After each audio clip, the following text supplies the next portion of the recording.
Welcome to That Entrepreneur Life, a podcast about entrepreneurship that takes you from idea to launch and beyond. Each week, your hosts, Andrew Lees and Clint McPherson, discuss different business topics aimed at adding value to any entrepreneur's journey. Welcome back, everyone, to another episode of That Entrepreneur Life. I'm Andrew Lees, and I'm usually joined by my co-host, Clint McPherson, but today I'm flying solo. I'm really excited to welcome our special guest, Evan Knox, to the show. How's it going, Evan? Hey, Andrew. Thanks so much for having me, man. I really appreciate it. Absolutely. Yeah, I'm really honored to have you on the show today. Before we get into everything, can you just tell our audience who you are and what you're all about? Yeah, all about. That's a tough one. But yeah, I am the founder of Caffeine Marketing. We make marketing profitable for small companies that are doing less than $25 million a year in annual revenue. I'm also a partner and CMO of a group called Tactos, and we basically acquire businesses and rapidly grow them. That's awesome. That's very cool. How did you get into Tactos? Is that something you wanted to did you want to invest? Are you investing in companies, or how does that work? Yes. And so our model is acquire, grow, sell. And so the acquire part, there's a couple of different ways that we can do that. I've got a really awesome team of partners that are really, skilled at deal making. So sometimes we'll just buy the company outright. That happens. Okay. Other times we'll come in as like a partner in the company and then earn like additional equity into the company based off performance, or some combination of the both. So yeah, it really all kind of depends, but it's good. That's awesome. And what are the kind of companies that you're working with, with those partnerships? Yeah. So generally they're all small businesses. And I use that term relative, like let's say they're doing around $1 million, generally less than like 10 million or so. And for whatever reason, they've kind of plateaued in growth, or they don't really have strategic partners in the US. So generally like the founder has taken it as far as it will go, but they don't have the capacity. They don't have the knowledge. Maybe they've never taken a company public before, never done like a board of directors or phantom stock, or they don't have a marketing background. They've gotten this far without marketing. So generally there's some thing that's missing that they really just need like partners. Like they need instead of just doing it on their own, essentially. Yeah. Yeah. I understand that. I'm sure a lot of our listeners can relate to that too, is at some point, everybody has a limit where they feel like they kind of can't take it any further, or they just don't have the time to figure out how to take it any further. So I think at one point or another, we can all use a bit of a boost, whether that's just some consulting advice or whether that's, actually partnering up with somebody who knows how to take it to the next level. Yeah, absolutely. And it's been really, just rewarding overall. Like in the times that we've acquired a company, like we've seen that owner's dream realized, like they wanted to acquire, build a business and then sell it. And then in that way, other business owners have struggled for so long and for so many years, but then we come in, we're able to put better systems and processes and a better marketing funnel in place. And then all of a sudden, like for example, September for one of our clients is a 729% increase in profit from the previous year. So it's just really cool to see that optimism and the hope, because generally when they come to us, they're kind of like, I don't know, it's kind of tough, stagnant or decreasing growth. So yeah, that's awesome. That's got to feel good to be able to turn things around for business and really help them get to the next level. And then you're learning as you go too. So every subsequent client, right, you can probably help them that much better. So that's very cool. Yeah, it's awesome. And sometimes I even, I'm super thankful that obviously for all the training and experience, stuff like that I've had. But also I'll just be like on one Slack channel, and there's like a dozen Slack channels, right, between the different companies. And so I'll like be on one, I'll see an idea there and I'll be like, hey guys, we should do this, and I'll just flip and trade between all of them. So they make each other better for sure. That's awesome. Yeah. And there's an advantage to having that network and that group of companies and entrepreneurs that you're working with, right? I mean, I think that's one piece of advice that we hear a lot on the show is get a mentor or, join a network of like-minded entrepreneurs, because, we can't doesn't make sense to try and do all this ourselves and shoulder it all ourselves. There's little nuggets of information out there that might seem very simple, but you might not have thought about it on your own, and like you have this aha moment. And not only that, but more importantly, you see something actually work for somebody else. And that's when it really, like, you may have thought about doing, implementing some change. But until you actually see it working for somebody, you're not really sure. You're like, well, I could waste a ton of time on this and it might not get me anywhere. But once you see somebody else implement it, works for them, then you're like, oh man, I'm in. So that's cool because you can share those experiences. Yeah, absolutely. And this because you've got a partner in one of your businesses. I've been so thankful for the partnership. So Caffeine Marketing, it's just me. I'm the single owner of that, which is really great. And there's a ton of benefits that comes from that. But with the Tactos Group, having partners, it adds so much life to the business because you've got multiple people that are there to make it succeed. So I really do enjoy that part. Very cool. So Evan, can you take us back to when your entrepreneurial journey started, and what is it about entrepreneurship that gets you excited? So I don't want to sound cliche, but I was definitely that kid that was like selling lemonade and golf balls. Like I would go down the golf course and we lived on a golf course, which, sounds bougie or whatever. But we can get to later in my story when that was not the case. Yeah. But anyway, long story short is that like I'd like go get golf balls and then go to the our fence line and like go sell them back to golfers. You know what I mean? That's awesome. Yeah. We actually had another guest a few months ago who did the exact same thing. He was fishing them out of the ponds or like out of the, water traps or whatever and selling them back to golfers. So that's really funny. Yeah, it's crazy. And I remember, so then it progressed, it got bigger as I became a teenager. And so started mowing people's lawns and then started, quote, contracting out my friends to go mow the lawns that I had gotten a deal on. Okay. True entrepreneur there. Oh yeah. Right. And I look back and I was like, well, I never paid taxes on any of that stuff. You know what I mean? Like, I don't even know that I needed to though, because I was probably like below that income threshold. But so yeah, just stuff like that. You know what I mean? And I really, that solidified for me that, hey, this is possible if you work at it, if you're teachable, if you research stuff, you can learn and grow. And then my dad and my grandfather were also business owners. So they weren't true entrepreneurs in the sense that they would like, start multiple companies and sell some of them or exit or whatever. But they were business owners. And so that to me was very normal. That was like totally an option. I was like, oh, I could go start my own thing one day. Like not a big deal. So yeah, and I think having that base, that foundation helps, right? Is like if you're not exposed to that at all, then you don't really know it's an option. You don't really, you might, realize that it's an option, but you're not necessarily comfortable with the thought of going off on your own. So yeah.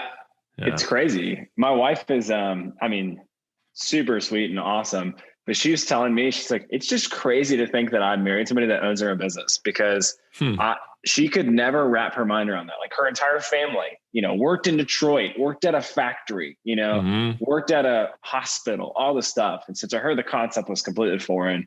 And so it's just kind of fun, but yeah, it's cool. That's awesome. Yeah, definitely. It's definitely in contrast to the philosophy of, working a 9 to 5, and 5 days a week and 30 years. And that's, then you retire. And I mean, it's just, there's so many different opportunities now. I mean, I had one grandfather, he was an entrepreneur. He had his own business, an engineering consulting firm. And then my other grandfather worked for, he did some real estate after he retired, but he worked for Caterpillar tractor for his entire career. And, he worked his way up in CAT. But he very much, worked for somebody else and he worked for one company. And like, that's how That's how a That's lot how of they people did it back then. Oh yeah, Yeah. definitely. You can't, even if you are an employee now, that's like unheard of. People bounce around. There's no loyalty on either side. I would say, I mean, generally speaking, there's plenty of people and companies who have loyalty, but yeah, now there's so many more opportunities, especially with the internet, right? To create wealth through selling products online, selling info products and services. It's so much easier to reach people, or it's so much more accessible. I shouldn't say easy, because as you know, it's not necessarily easy to reach people online. It's just more opportunity to do it. Right. And I almost think of like now is the easiest time to become like a 6-figure, 7-figure business owner. I think the moat is so much shallower and it's so much less difficult to like start a business and scale and grow a business thanks to digital marketing and the internet and the decentralization of like knowledge. But I do think that it's harder to really grow like a Sears or a Walmart or whatever, because there's so much more competition. You know what I mean? Like if you start a marketing agency, well, I mean, anybody can go do that. Like it's super simple nowadays. So yeah, that's actually a great point.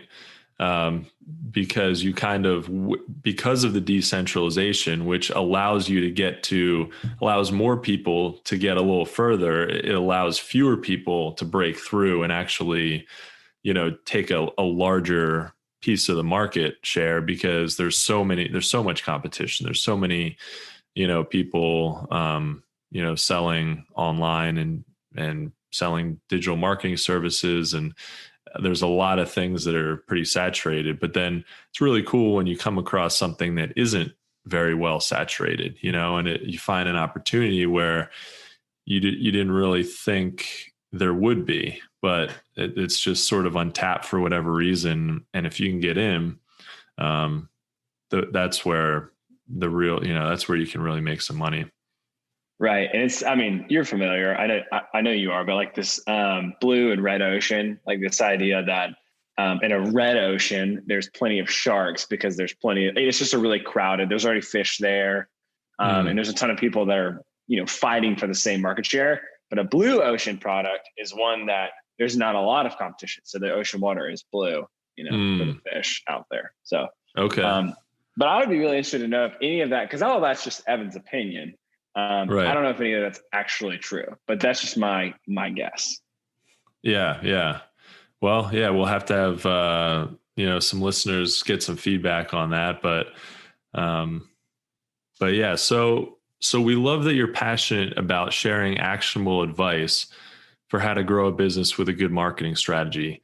Can you talk about the strategy that you use to double your sale or double your revenue year over year for the last 3 years?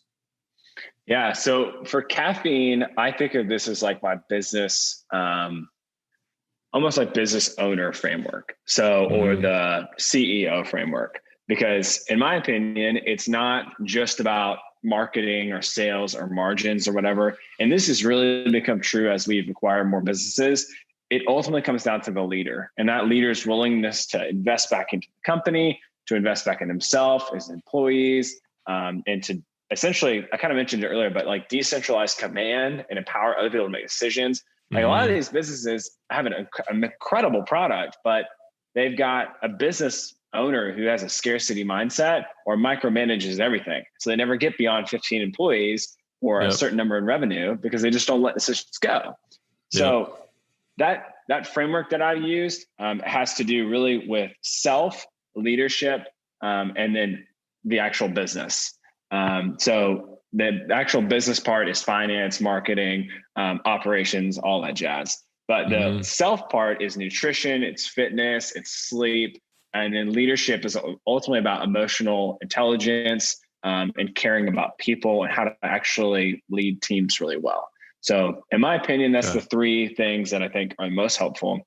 But marketing, I would just simplify to brand awareness, consideration, conversion. So if we were, and this is, everybody says there's a certain number of steps in a funnel, and everybody's probably right in some level, but I like to think of it just in steps of 3 because it's easier to me. So brand awareness you got to make people aware that you exist. And then consideration, you have to reinforce what problem it is that you solve. And then lastly, conversion is making it as easy as possible for people to buy your products and services. Okay. Yeah, and I'm sure some people are familiar with sales funnels and obviously with websites. I mean, a sales funnel is just like a landing page or a website that is more geared towards driving a conversion or generating a lead, right? So people are probably kind of familiar with that, and we can dig into that a little bit. But the first thing is awareness, and that's the trickiest thing, right? I think. How do you get people to know about you in the first place? And there's so many different, it kind of leads me to my next question, actually.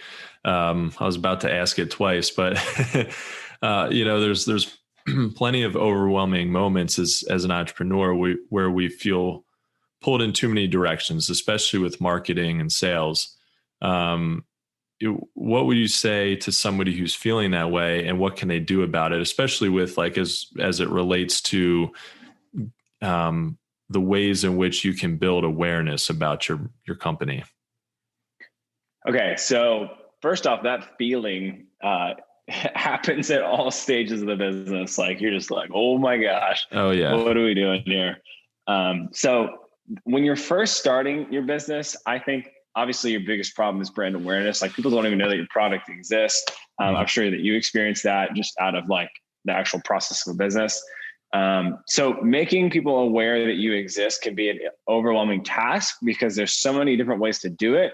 It's hard to know what's the most effective. But I personally like to build a sales funnel, and I just call a sales funnel everything below advertising. So, that's the website. It's a lead gen on your PDF or lead gen PDF on your website, or a discount code, an email series, follow up SMS text messages, or whatever.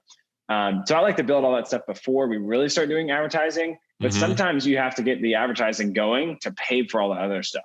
So anyway, with the advertising, my personal favorite is Facebook, and then probably Google ads and LinkedIn ads would be my tied for second. And it really just depends on the type of business, I would say, for those two. Yeah, definitely. Yeah, I think while every business has, there's similar ways, like there's always some overlap of how you reach people with any business, but every business is different, right? So what works, there's some products, let's say, that could work really well with Facebook ads, and doing a lot of, getting a lot of social engagement. There's a product that I developed. It's a fishing product called Catch-A-Lure, and it helps you get your lure back or your fly back if you're fly fishing, if you get it stuck in a tree, which apparently I'm not a fisherman myself really, but apparently it happens to like everybody. It's a really prolific problem, and people just usually, cut their line and they leave their lure in the tree or the bush or whatever. And that's it. But this little device helps you get it back. And it's crazy because I looked at, for this client, I looked at, trying to help him grow his awareness. And so we looked at search terms on Google and what people were searching for relevant to, were they actually asking Google for the solution to this problem that the product, provided the solution for. And like nobody's searching for it. There's very, very little search volume around getting a fly or a lure back on Google. But like every fisherman has experienced this, especially fly fishermen. So it's like the market is a good, solid, multi-million user market, but nobody's looking for it. So you kind of have to hit them higher up in the funnel and do something like a Facebook ad, or just do consistent posting on social, or create some really great content that would help your target audience, and then, draws them in, and you've got a lead magnet or whatever to get leads and generate sales. So yeah, it's everything is different. What's your what's like the best, what's your go-to, do you really dig into ads first and help like accelerate the testing and of your funnel, or do you kind of prime everything with content and generating, more sustainable long-term type leads? Well, it's funny that you mentioned that, because as you were talking about Catch a Lure, I went and Googled it and then also sent it to one of my business partners who's a fly fishing guide, and we co-own a fly fishing guide business together. Oh, cool. So, Actually, I saw that on your website. Yeah.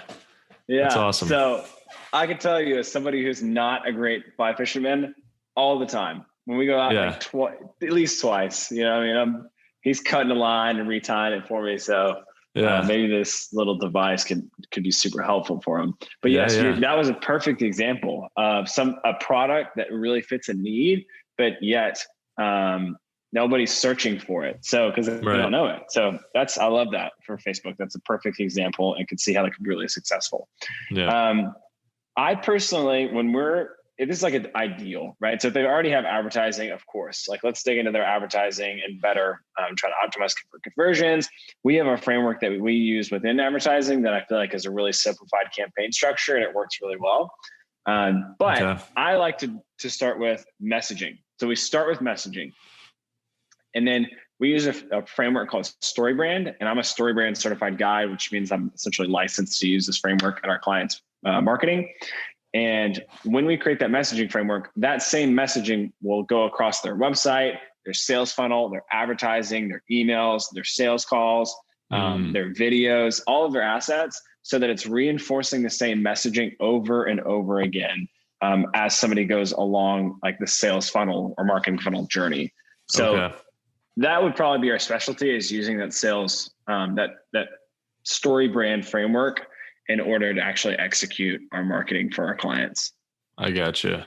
That's awesome. And I think that has to do, that has a lot to do with creating a brand and creating consistency, right? Because I think that's something that it seems when you see it work well, when you see a company who's just well branded, like Apple or Tesla or something, like you look at it and it just makes sense. It seems simple. It almost seems easy, but to get everything really consistent across all channels and get your messaging to be consistent, I think is a little harder, and also not oversimplify it too.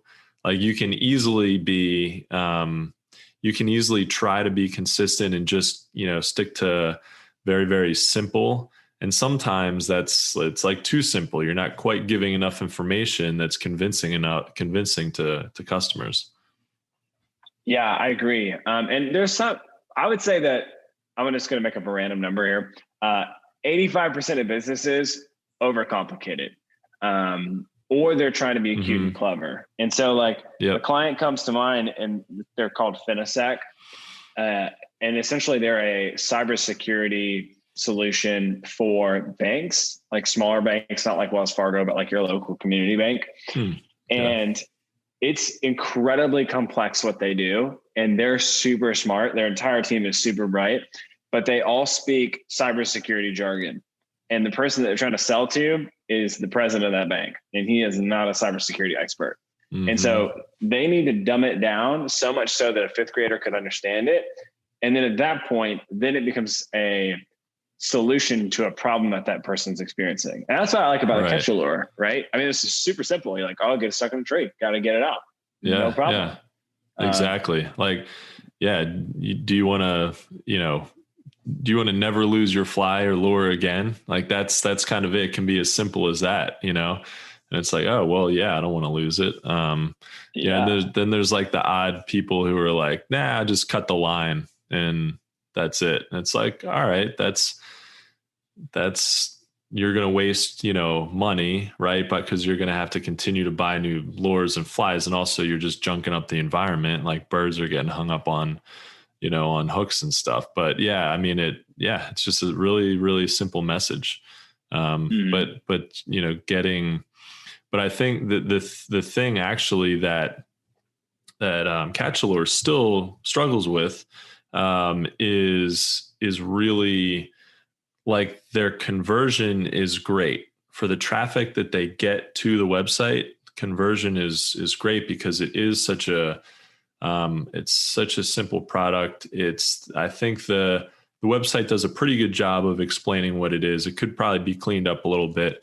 But it's the call to action makes sense. And so the conversion is pretty good, but just getting those people in the first place can be so painful. And I think that's still something that, they struggle with, as, and they're not alone, I know. So I think it's a combination of content and probably outreach and partnering with companies, but really, and sometimes advertising isn't enough. I think actually this is interesting because for a product like Catchalore, or even like we were talking about my product line Grass Racks offline, they're both product lines that people are buying once and that's it for the most part, right? So the lifetime value isn't like multiple sales stacked up over months and years. It's like you have to get a good ROI coming in for that ad spend. And it has to be pretty, you can't lose money or break even on that first sale, hoping that you're going to get another one, right? So I think, what would your advice be with something like that? Is it in that case, do you have to lean on lead generation and making sure that if you're not getting a sale from your ad, that you're at least getting an email from somebody? Would that be your strategy there? Yeah, that's tough. It reminds me of a couple of our clients, right? Because you have, and Grassback's a little bit different because you've got a little bit higher price point, which makes me feel like you've got, I don't say percentage margin, but at least total margin to acquire a new customer. Whereas it definitely helps. Yeah. Whereas the Catchalore, you've got a $20 item when the average cost per acquisition is a little over $20 on Facebook ads. So like just across the board, I mean, that's tough. And that's not to say it can't be done, but it's tough. So I would consider it's also tough because you don't want to necessarily raise the price too far. I don't imagine shipping cost a lot for this. No, it's pretty cheap. Yeah, it's really cheap. Yeah, a couple bucks. Okay. All right. So what I would probably optimize the homepage a little bit. I mean, it's pretty decent for a pretty simple product catalog. But I would talk about the 3 benefits. So like pays for itself within 3 uses or something like that. Save the environment, preserve the natural environment, and then some other benefit that they would, lifetime warranty or something like that. And I think that would further increase conversions. And then I would play around also with a post-purchase upsell. So whatever you could do to increase the customer lifetime value. So if that's like a course, if that's additional products, if that's selling products that are not necessarily exactly Catchalore, but like sister brands, like if you could partner with another brand, list their products on your site and vice versa, and do like a pretty good like wholesale price for one another, just basically to get more margin and more room to play with so that you could actually profitably acquire customers. And then I would really do like something that I've been playing with lately is adding a really big discount after people have dropped off. So like if they haven't bought after 14 days or 30 days, you've pretty much lost them anyway. So you might as well just swing for the fences. Like you might as well just give them your very best offer and see if you can recoup of a couple dollars of your advertising budget. So I think that is another, good way to do that. And I also think that Grass Racks, it's like they could fall in love with the product. And so maybe there's like referral, maybe there is outfit your whole home, maybe there's kits. You might be able to do a little bit more with Grass Racks. Yeah, I got you. So it's an interesting strategy is to figure out ways to increase the order value, and which would increase that lifetime value. I know with Catchalore, they've done basically trying to push 2 sales for every, purchase, or they're trying to get the order value up to like $40 at least, by incentivizing somebody to buy 2 products instead of 1. Because, every fisherman, if you're a fisherman, other fishermen. So, it makes sense that you might want to share this thing, and the same thing with grass racks. So, I think I've definitely seen that where, it can make a big difference to get people talking. I mean, it always makes a huge difference to get people talking about your product or service. And if you can incentivize them to do that, which isn't necessarily easy, that's very powerful, because you can turn your customers into advocates. But you really, I think, have to make it, first of all, from what I've seen, you've got to make it very, very, very simple for somebody to do, and painless.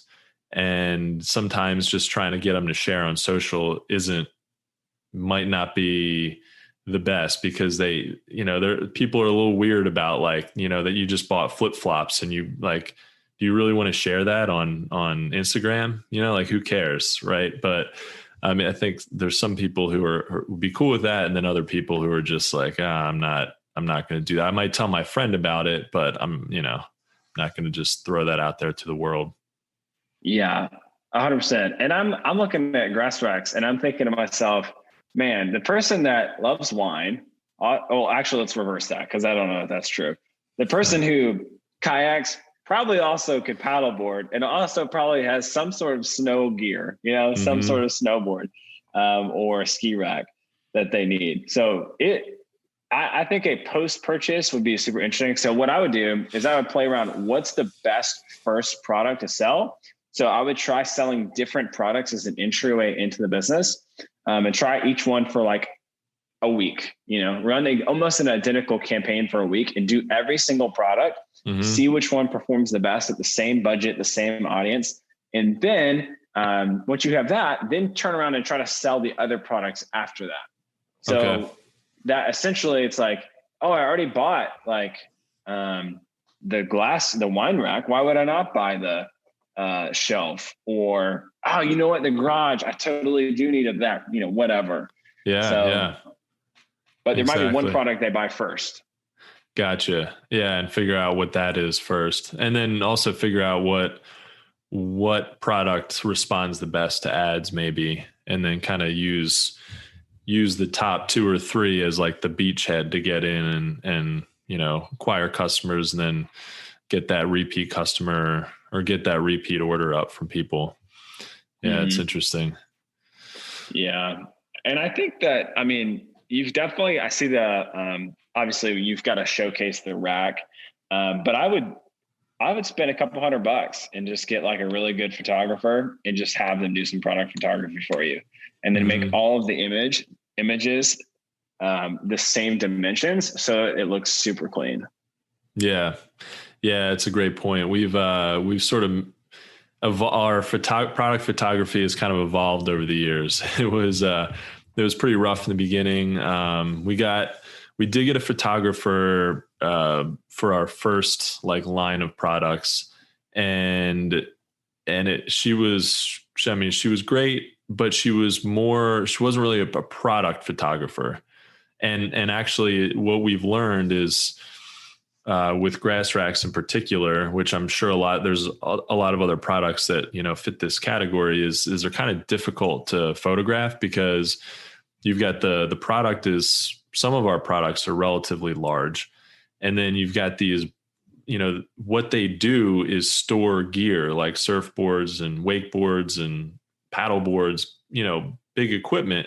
So like getting everything in frame and focusing on the actual product and not the boards has kind of been a challenge. Like we can't just throw our racks into a light box, which would be awesome, but we need a pretty large light box. So that's great advice. Awesome, man. Well, that's cool to just go through that. Use grass racks and catch lure as kind of case studies. We're kind of digging deep there with some marketing strategy and some different things that could be, you could be doing. But, if you're listening and hopefully it's sparking some, sparking some ideas and kind of giving you ideas about what you might be able to do with your own product or even your own service. A lot of, you can use a sales funnel, for instance, for either a product or a service. And, so there's a lot of overlap with different businesses. So Evan, what kind of clients do you typically work with? And do you have like a favorite type of product or service you like to market? So my two favorites are either e-commerce or B2B. Okay. E-commerce is really easy because once you've got a winning funnel, it's really easy to scale. As long as, Facebook doesn't act crazy for some reason or Google acts crazy.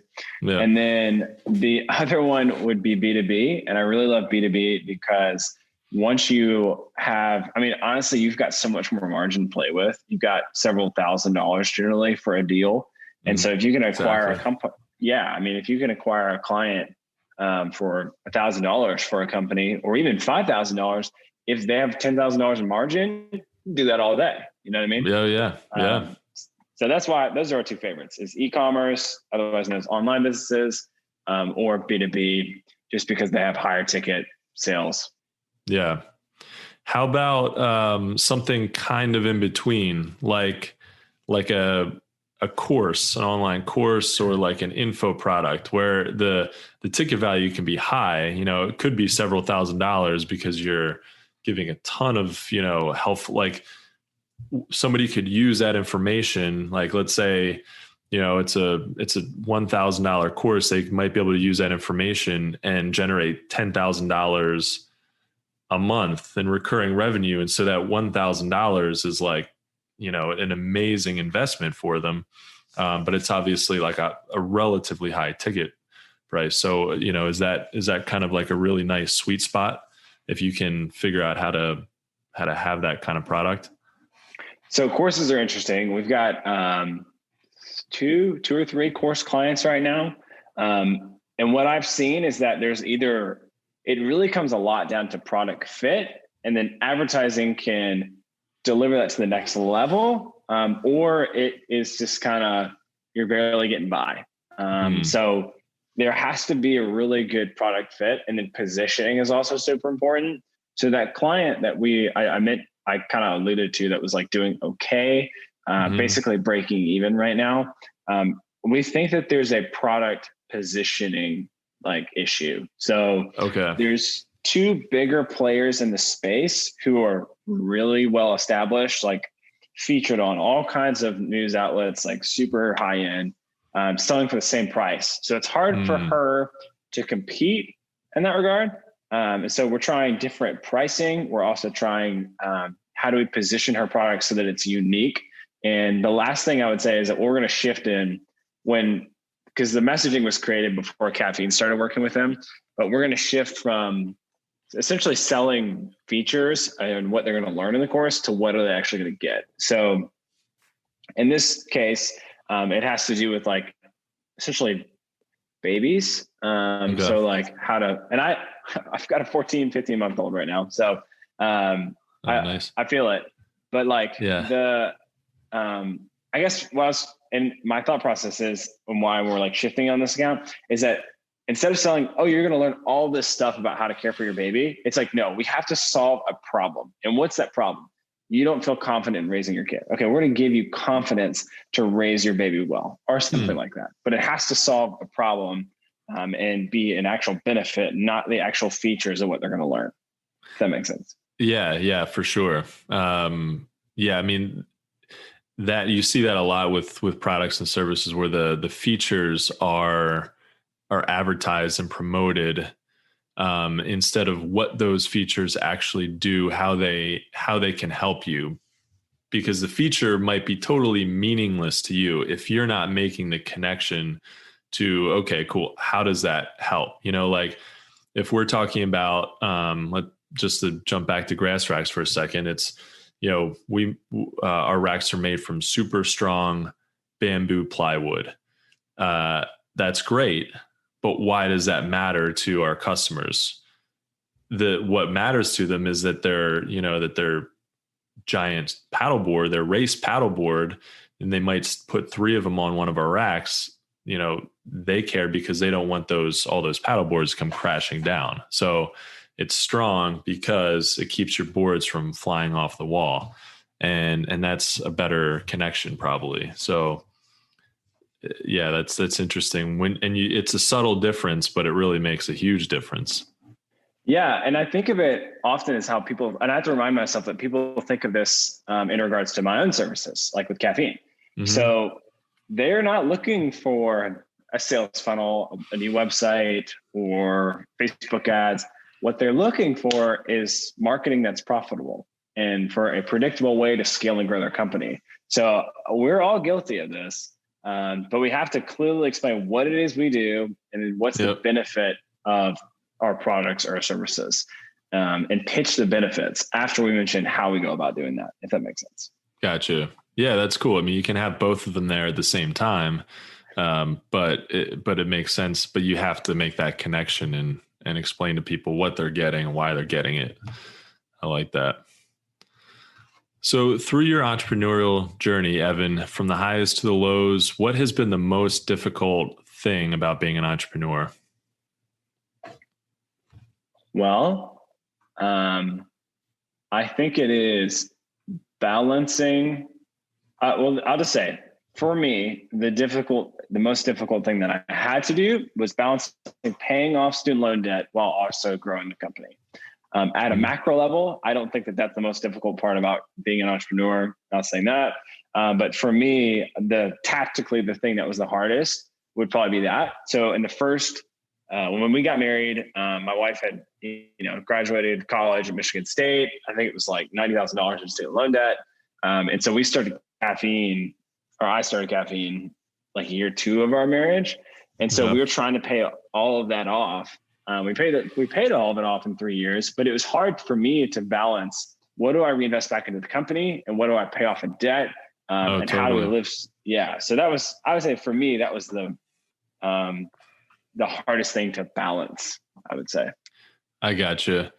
Yeah. And that could, if unchecked, that could lead to that scarcity mindset that you were mentioning before, because then you sort of you can be in survival mode, right? Where you're just like, okay, I need to make, I need every single dollar that's coming in. It's got to go into my bank account, 'cause like I have to pay for things. And I've definitely been there where I'm like, I can't reinvest right now into my business because I literally have personal bills that I have to pay. And that's the reason that I have a business, right? Is ultimately so that I can get paid. And so I can, so that I can actually pay my bills. But at the same time, I don't want to just create a job for myself. You want it to grow, right? So at some point you really have to figure out, even if it's a little bit, putting a little bit, investing in the right things, and whether it's advertising or content generation or management or whatever, or just tools to help you. Mm-hmm. Yeah. Yeah. And it almost like, I would rather, I don't know inside. I think I would rather lean a little bit on the shrewd side, or, financially conservative side of spending money. Mm-hmm. However, if you have to know where you land, you know what I mean? If you're the person that's just kind of throw money and wherever, like taper it back a little bit and be a little bit more strategic. Or if you're more scarcity mindset, then it's like, no, you need to you got to believe that there's enough out there, and you got to believe that you're going to make this work. Mm-hmm. So yeah, I mean, everybody's got to balance it their own way, but yeah, I think it's super worth it. 'Cause just like you mentioned, I don't want a job. I didn't do this to get a job. Right. Right. I want to be able to stop working whenever I want and go take a vacation or spend time with my family or what have you. So fun. Yeah, I hear you. I think there's kind of 2 levels to the entrepreneurship thing. The first thing is, to me at least, was my first goal was to quit my job, work for myself, be more flexible. And I do have more flexibility, but I end up working way more than I did at a job, like no doubt, but I'm okay with that. I'm happy with that. But then the next level, then when you get comfortable with that, it's kind of like, okay, I don't want to do this forever. I don't want to work, 10, 12 hours a day and on the weekends forever. So, and that becomes, at some point, that's like not the point of being an entrepreneur. The point of being an entrepreneur is to, is really, I think, to build a business and have people and resources and tools around you that can help grow it. And then, at some point you might sell it, but you don't want to be working in your business. You want to be working on your business, which is a quote I've heard. I can't remember where that came from, but I think it's kind of like a guiding principle. When you feel like you're too in the weeds, there's always plenty to do where you feel like you're like really far in it. For my product development company, I know that if I'm really in the weeds of a design and I'm working, hours on end trying to figure out a design, I know that that's time that I'm not growing my business. And so you got to kind of figure out that balance. Yeah. And I think for me, like I'm thankful that I'm at the stage where I've got most of the flexibility that I want. I couldn't just disappear right now the way that I've set up my business for 2 weeks. But I could pretty much work 30 minutes a day for 2 weeks and it would be fine. However, the thing that I would want now beyond the flexibility would be just like have passive investments. Like right. I've done a little bit of real estate now. I love business and I would still do business for fun, even if I wasn't like, I didn't need to. Yeah. But I realized I did not want to do active real estate anymore. So I'm looking, I don't have enough capital that my dividends pay for everything. You know what I mean? Yep. So that's my next goal, I feel like. Exactly. That's it. Yeah. I think it's just, it comes in stages. You figure out what, you need to do to make each stage work for you. You need to figure out how to just make the business work, and you need to make sure that you can pay the bills and survive. Then you can kind of figure out, all right, what are the systems that I can put in place that will allow me to step away from it? And the sooner you can put those systems in place, the better. If you can implement systems that allow you to step away from the business from like day one, then by all means, I think that's the way to do it. But sometimes we don't have that luxury, and it's like, all right, well, I need to do this job that I'm not super excited about, but I gotta pay the bills. So let's go. But then at some point you can kind of figure out, how you can build a team around you and resources and, make things more streamlined. Yep. I totally agree. One thing I would caution business owners out there is don't be a friend of mine who shall not be named. He was telling me about his business and he was like, yeah, man, things are going great. Like we just hit $1 million in revenue, all this stuff. And I was like, wow, that's awesome, man. I said, this is legit. And I know him a little better. So I was like, what was your take home? Like, what was your take home profit? And he was like, and he kind of like looked down. He's like $30,000. And I was like, shut your mouth. Yeah. You're dealing with a headache of $1 million in expenses and you are only taking $30,000. Like one bad month and you don't take home anything, Oh, I mean? Yeah. You're exactly. Yeah. Don't add a lot of extra crap you don't need. That's what I would say. Yeah, I love that. And you do see that, I think, with, I'm sure there's businesses out there that, man, it looks great. They might be like, check out my revenue of 80K a month. And like, that's awesome. But how much did it cost to get you that? Like you can obviously, you can have just about anything and sell it. And first of all, there's two things. You can spend a ton in ads, or you can spend, or whatever it is, whatever, marketing method it is, like paid marketing, you can spend a lot to get those sales. And the other thing you can do, which I've seen on the other side is this happens, I think, a lot with like salespeople and reps where they mark down prices and they get all these sales. Same thing can happen, online. You're constantly putting everything on sale for 20, 30, 40% off, and then you're not left with anything. It's like, yeah, anybody can sell something for less money. That's not hard, Yeah.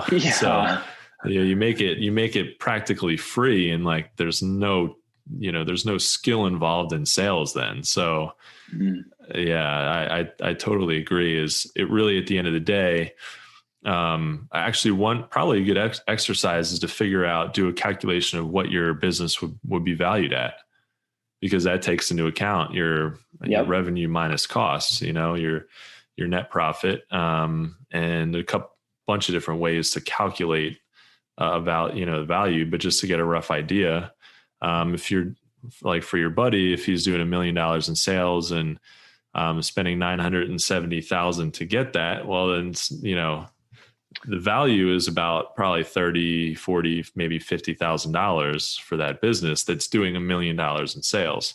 It's crazy. So you got to be careful of that.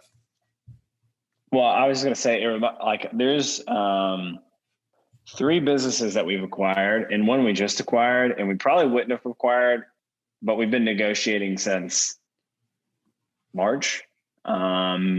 And I won't say the date. I don't want to date the podcast, but it's the end of the year.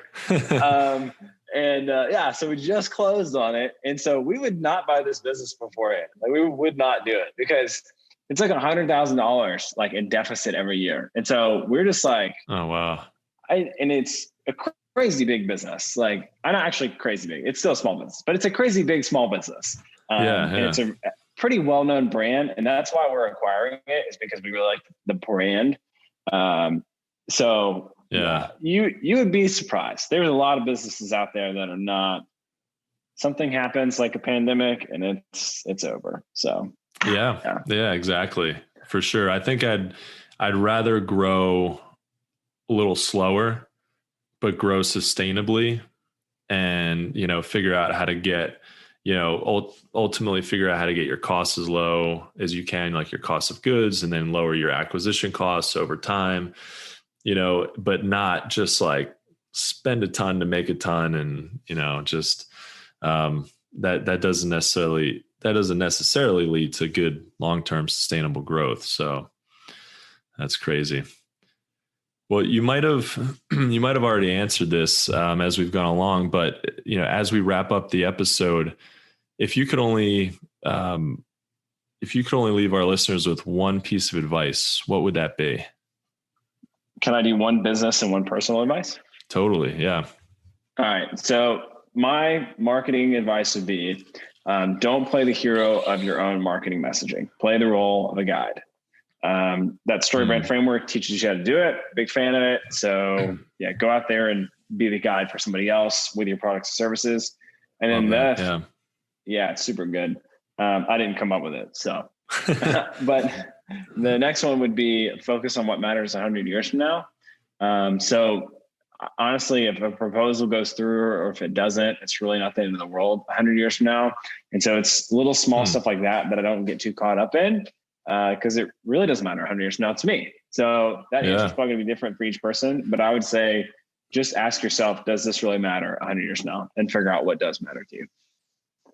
I love that. It's like when you're gone, does this matter? Or maybe we won't be gone in 100 years. Who knows? There's, science and healthcare are evolving rapidly, but I mean, that's really cool. I think that helps put things in perspective. That's awesome. Well, thanks for having me. I really appreciate it. Yeah. It was great to have you. Guys, I think that's a wrap for this episode. I want to thank you for taking the time out of your day, Evan, to join us as we, and adding value to what we are doing on our podcast. Thanks for being here, man. Yeah.